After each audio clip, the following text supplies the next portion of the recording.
Hey everybody, Peter Zeihan here, coming to you from just below Snicktow Peak at about 13,000 feet above, just above Loveland Pass in Colorado. Today is the most recent in our Ask Peter series. Specifically, the question is, with the Biden administration making it more difficult to drill for oil and natural gas on public lands, is that going to hurt America's energy position, especially its independence? First, a little bit of backstory. The United States was a net energy exporter until about 1973, and that's the year when a number of factors kind of came together to kind of crush that process. Mostly it was technical rather than legal. We were running out of conventional reservoirs that were easy to tap. American economic growth at that point had been going for 150 years very strongly, and we simply gobbled up everything we had available, and then we went on to become the world's largest oil importer, and that process peaked in around 2004 to 2010. Which probably the actual ceiling 2007, 2008, when we were importing roughly 3/4 of the oil that we used. What changed starting in the early 2000s is the rise of the shale revolution, which is a different process. Normally, when you drill for crude, you're looking for a formation that is porous, and the oil percolates through the formation over the eons until it reaches a cap rock that it can't flow through. And then it builds pressure in kind of a pool, and you punch through the cap rock, the pressure is released, the oil comes to the surface, and eventually maybe you pump in air or water in order to encourage it to come out faster or get the last bits. What the shale revolution does is something completely different. There are a lot more strata of rock where oil was trapped, where it's not porous. So it's just trapped in tiny little droplets almost at the moment that it was formed geologically. And you then drill laterally through those formations and pump in water to crack the rock open. Once you crack the rock, you've released all these tiny trillions of little packets of pressure in oil and natural gas, and they force the water up and out through the bore and then follow it out, and you get a positive pressure well. That technology has always existed. A lot of these things have always been part of the oil sector going back 100 years or so. But it was really in the early 2000s when a lot of these independent, different technologies kind of came together in a suite of techs that we now recognize as shale.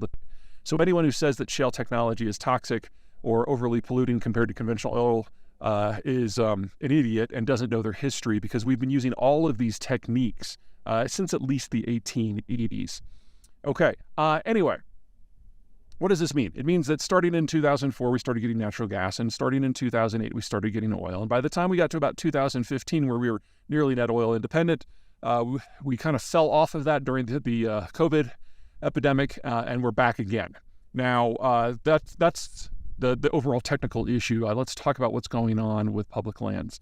Public lands, as you might guess, are regulated primarily by the U.S. federal government. And so regulations at the federal level determine what can be done and what the permitting process is, what the regulatory structure is, what the pollution quotients can be, what water usage can be, all that good stuff. And so based on who is running the administration, the EPA and the Energy Department work for the White House, and they can determine exactly what can flow and how. This changes administration to administration, but something to keep in mind is whenever the federal government is involved, there are layers of involvement. And because the federal government owns the subsurface as well, the only reason that the federal government will encourage energy production on federal lands is if we're in a situation where energy is scarce, and that is not the situation in the United States. So the last time we had an administration who had to deal with energy scarcity, that was the W. Bush administration. They did loosen up regulations on federal land, especially when it came to natural gas production, and that did allow more energy to flow.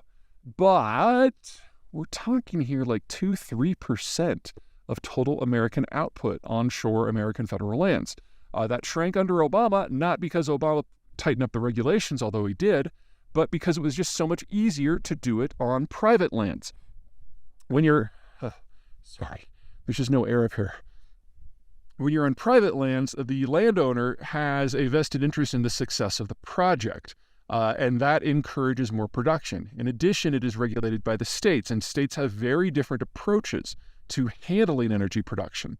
So, for example, in the case of Texas, which is in general considered to be the most pro-energy production state, which it's probably accurate, it takes about 48 hours to get a permit from the state government in order to drill. On federal lands under the Trump administration, which was when we had the shortest period for permitting, it took about 200 days.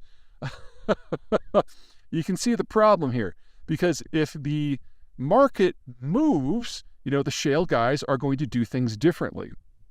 And it takes a conventional system 5 to 10 years to bring online. It only takes a shale well a few weeks.